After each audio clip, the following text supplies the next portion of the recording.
Hi, I'm Wanda with Jimmy Branch Homestead with a quick tip here. So I had some leftover bell peppers from another project that I was working on. And I had a half of a onion in the refrigerator that needed to get used. So I diced them all up, mixed them together, put them single layer on a cookie sheet, and I'm going to throw these in the freezer, get them frozen real good. Then I will take them out, break them apart, and put them in individual bags for making omelets and those kind of things, or just cooking with.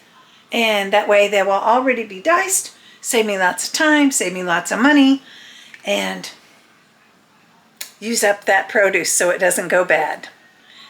So if you're enjoying this type of video, please give us a thumbs up, subscribe, and share our videos on your social media. It's the best way you can help our channel to grow. Thank you so much for watching Jimmy Ranch Homestead. Take care and God bless.